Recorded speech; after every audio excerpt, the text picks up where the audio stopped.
Kids and cadets, welcome back to Tommy Time. Appreciate you coming out. I'm going to do a little work today on this Toro Recycler. It's not a Toyota. It does have four wheels like a Toyota. This is the 20065 Toro model number. It's a 2008. So I had done an initial video on the '08, and I have a 2009 that I'm rectifying right now. I have issues with wheel bushings stuck to the axle. I have those soaking right now in my acetone ATF mixture, trying to break those free.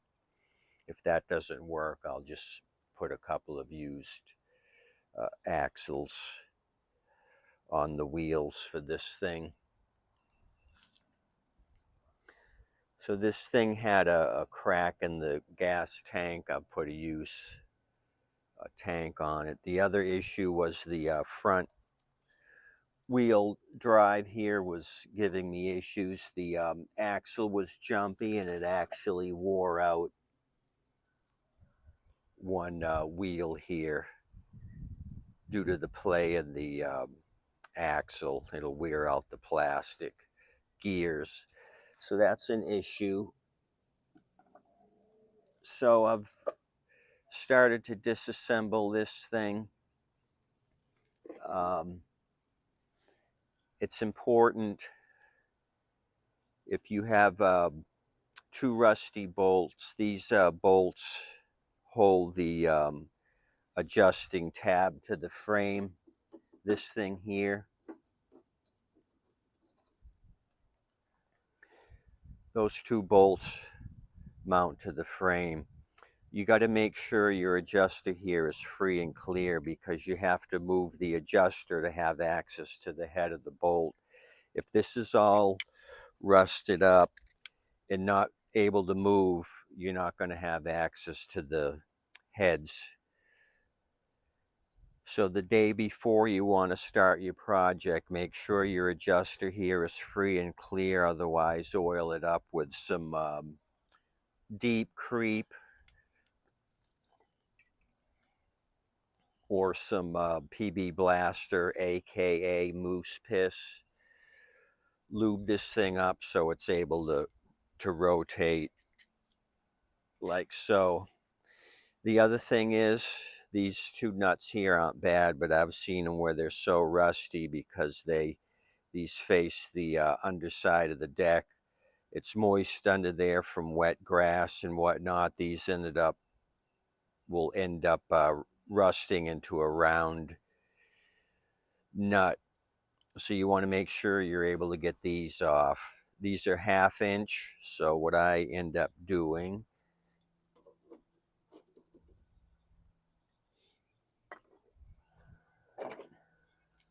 I use a 1/2 inch opening wrench underneath, and then I have a short extension here, a Craftsman with a 1/2 inch socket, and I use that to break it free. And this really comes in handy. So that's that.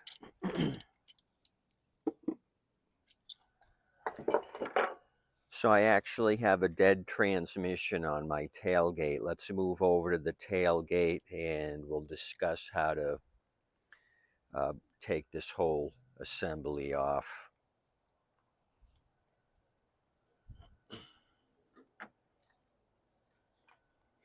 So this is a transmission I changed out maybe 2 years ago, and I just kept it just in case I needed to use the gears, or these plastic dirt guards here, they break. So I save this for parts. It's the 4-bolt transmission. This is the older style. Now they're plastic with torque screws, maybe 7 or 8 on the bottom cap. This is an old style transmission with the 4 bolts. You're not going to find these in production now. Okay, hold on. The green lady just called. We gotta discuss life and life's complexities. Hold on a minute. Okay, that was good enough. So once you remove the 2.5-inch bolts that attach the adjuster plate to the body, you do the same thing to the other side. Remove the drive belt from the pulley, and this whole thing's gonna come off.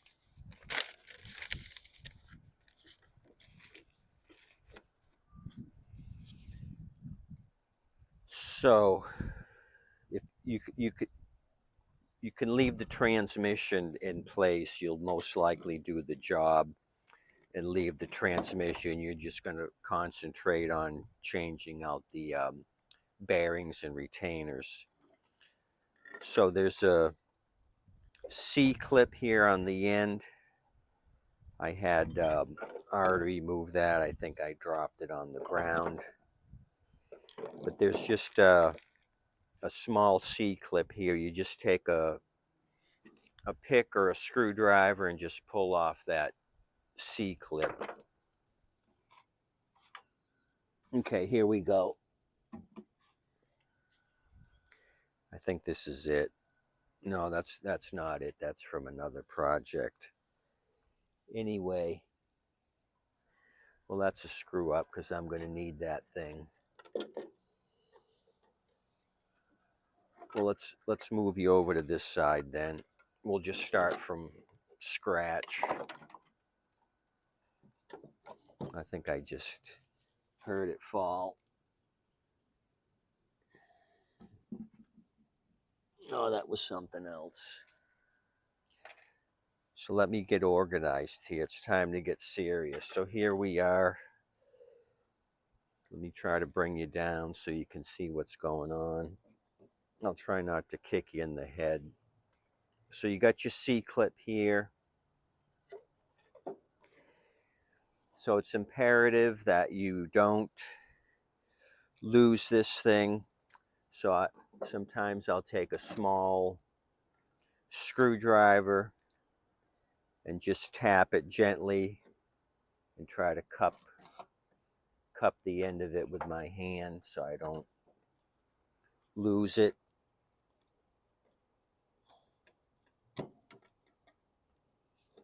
Or try pushing it off from behind.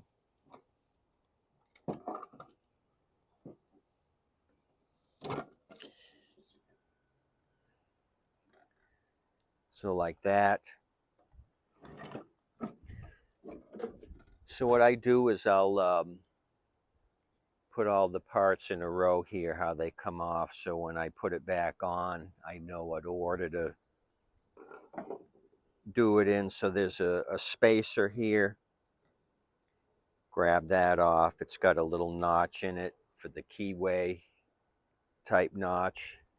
That's second. Be sure to pay attention how the gear came off. They'll be marked left and right. There'll be an R here somewhere on this side. So remember, left faces out. There's my L right there.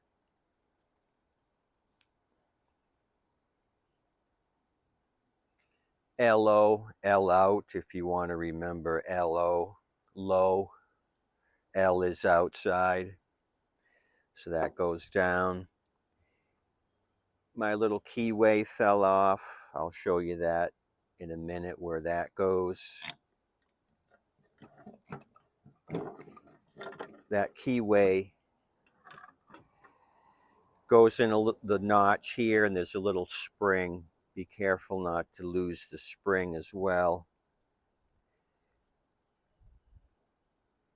That spring goes with this half moon keyway it sits something like this with the flat side up, round side down, and this actually drives your drive gear. I noticed on the machine I'm working on, the spring and the keyway are missing.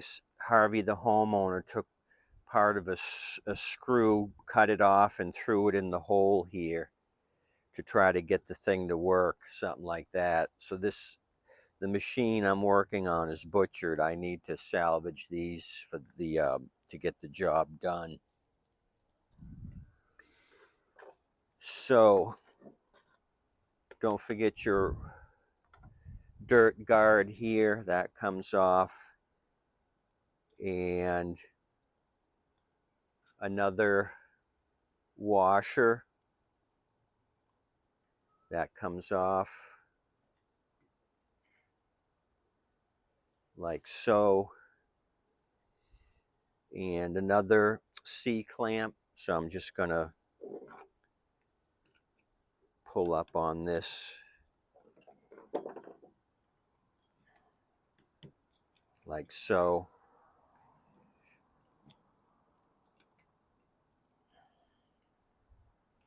Another C-clamp.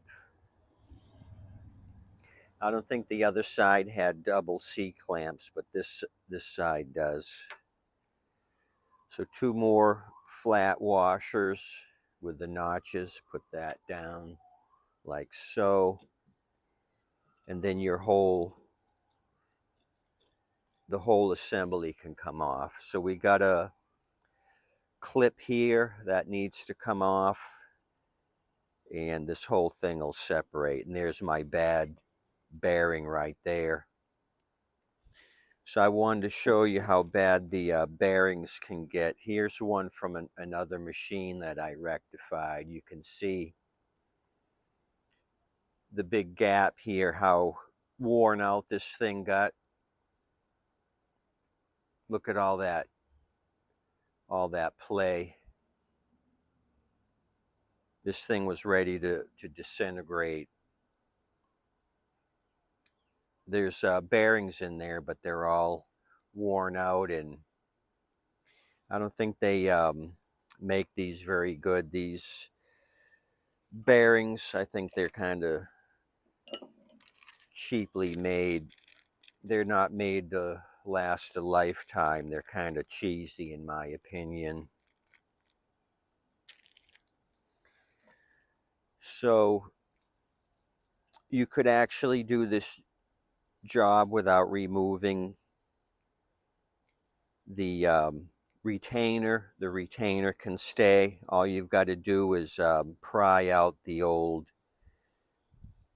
bearing here, and you'll have something like this once it's popped off. That part number 1048698 for this machine. It'll look something like this with the bearing out of it. You take your bearing, which is 1048699. There's only one difference in part numbers. 98 for the retainer, 99 for the bearing itself.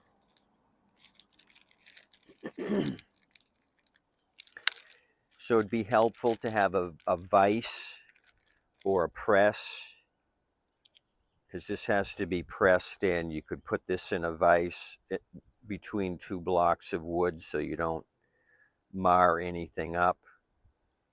Your best bet would be, you don't want to put any pressure here on this inner part of the bearing. You want to use the outside flange. So I've got a probably 22 millimeter socket here, and so this would go in your vise, something like this, with wood on both sides, and just start cranking it down evenly. Or if you had a press, hydraulic bench press, you could do it like that. But I'm a shade tree mechanic. I don't have those luxuries. So what I do, I've got a piece of cedar wood here.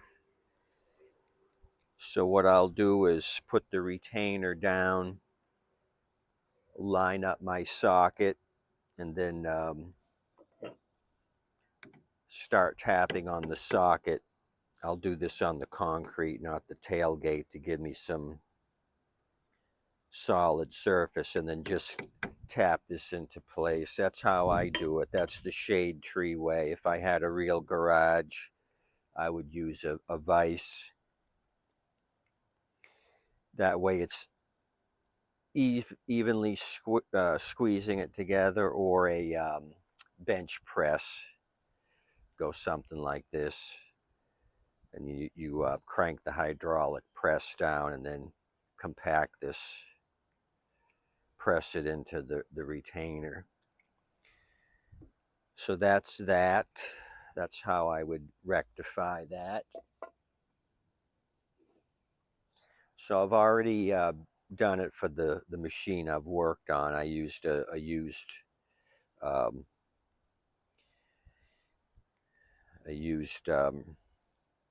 retainer. I had it all apart, and I pressed in the new bearing. So it would go on something like this. You would clean up your shaft, of course, get all that rust, maybe put a little grease down. So this would go on, and then you would repeat the process. The two washers, the C-clip, another washer, L to the outside on the gear, another washer spacer, and your C-clip. Before you put on the gear, you would put down your spring into the hole. You would want to clean this out as well. All that grease over time gets caked up, dirt gets in there, so clean out that real well. Spring goes down, and then your half moon, round side down, like so, flat side up. Your gear goes right over that, like so. So it allows the machine to roll backwards, but when it's in gear, it'll catch and pull it forward. It can turn backwards at any time, but then when the transmission's engaged,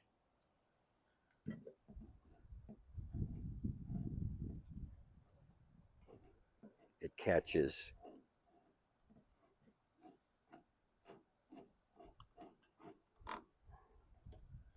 You can hear it clicking.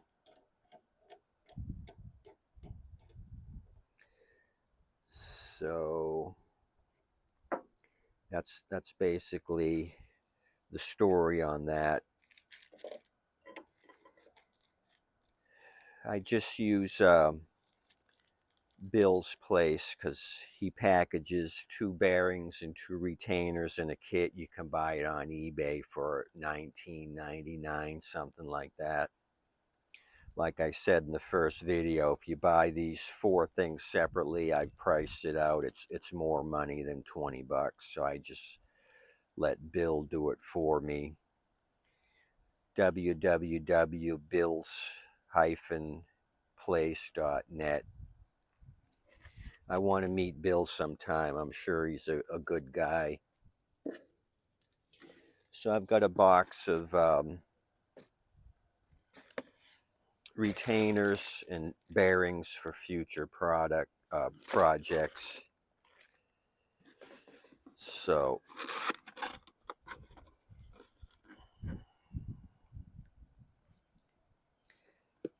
if you want to go to his website or go to eBay and look up Bill's Place, if you put those part numbers in I gave you, you'll get a hit. He's the only one that sells the kits. Everybody else is selling them one piece at a time. I'm in the process of trying to find replacement bearings. I've been looking at some Chinese manufacturers. I've taken the dimensions of these things. So I've ordered some, and I want to see how much they'll work. So I'm doing a little experimenting because I want to try to get a better price on these. A lot of these Toros show up with worn out bearings. Like I said, they look like they're cheaply made, but they're expensive because they have a Toro part number on them. I want to try to find an aftermarket supplier of these. I've come up with something close, but there's been no flange on this. It's just the straight bearing, and I think that would work. It would just dead end into the bottom of the retainer.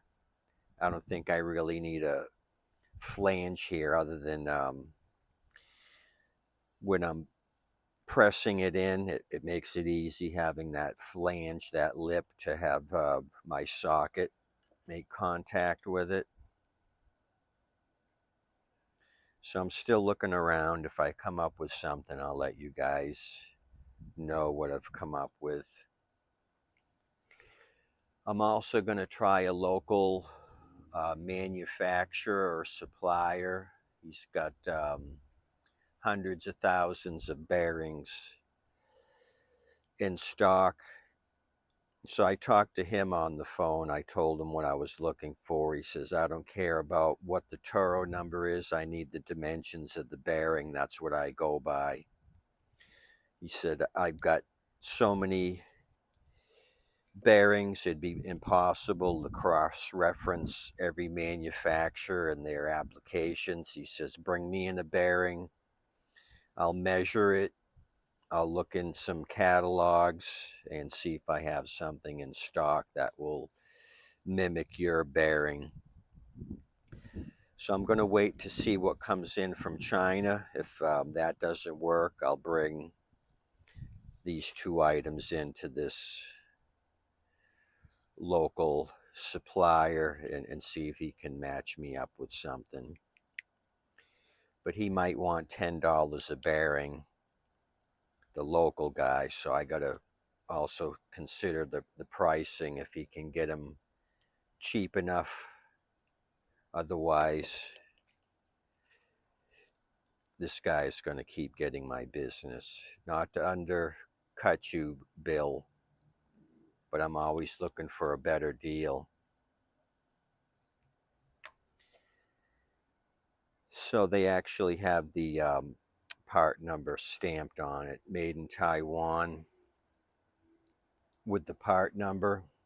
Usually a bearing would have other numbers. They're categorized by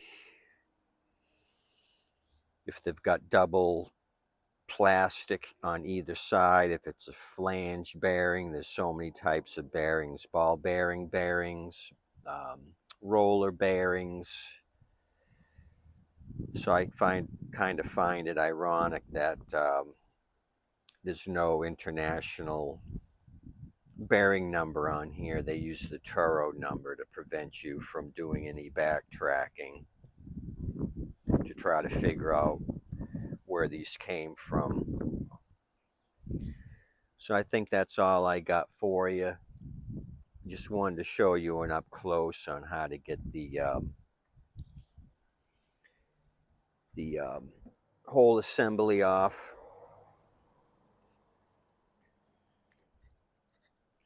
So if I wanted to take this whole thing off, I would use my Craftsman pliers. Just insert the tips into the two holes on the ring. Spread these apart This one's a little rusty. It's not letting loose.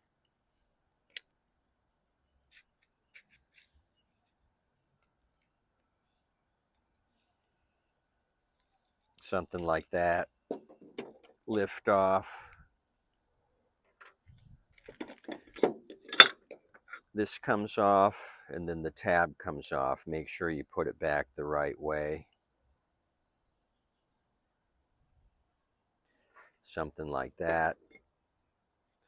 The notch in the adjuster goes here in the bracket.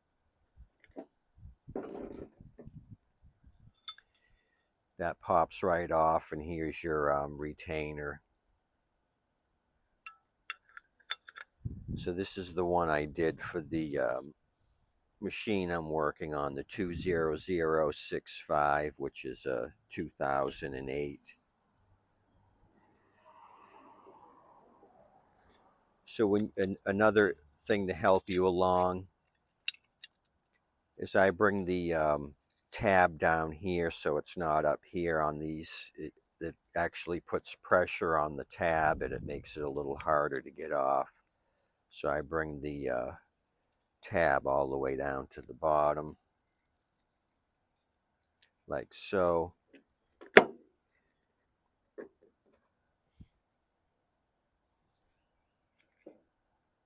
Grab my ring.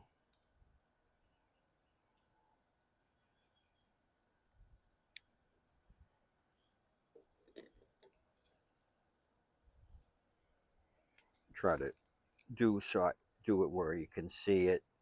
So spread my ring, kind of push down on it till it finds itself in the groove.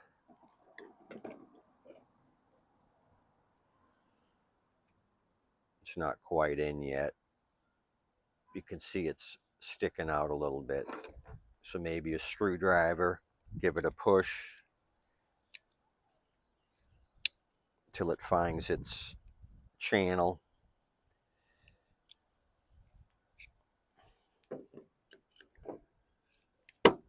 Okay, it just clicked into place. Or you could start over again.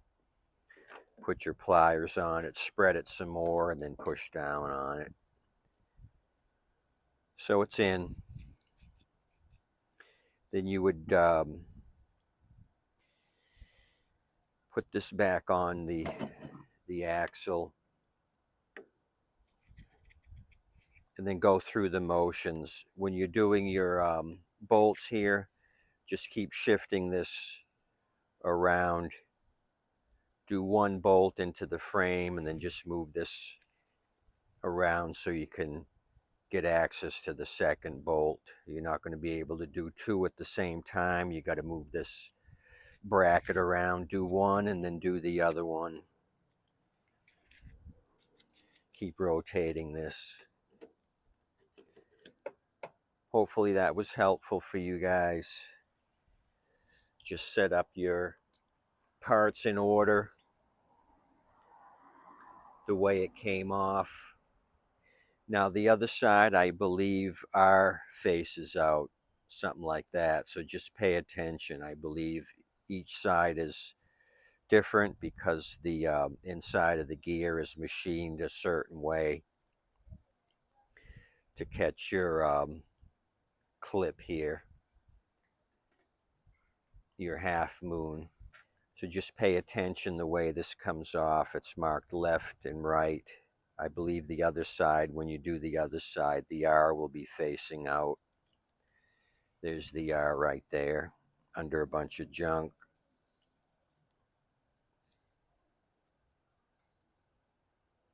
But we know the L was outside, so LO, it'd go on like that.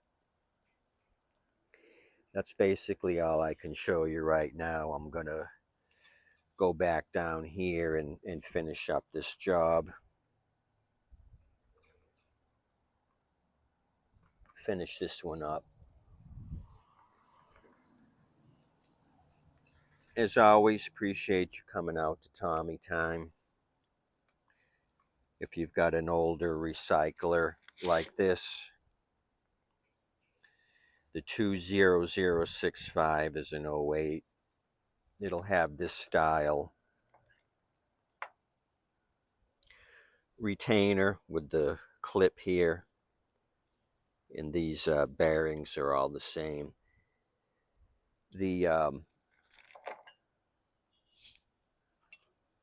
There's another style retainer,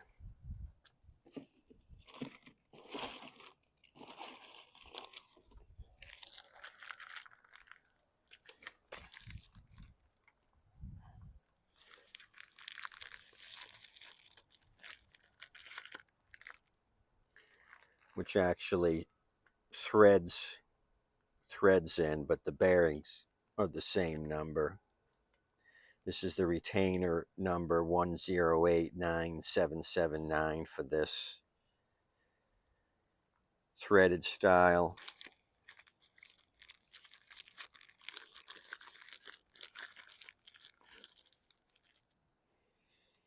But the bearing number is the same for that style and the clip style, 1048699.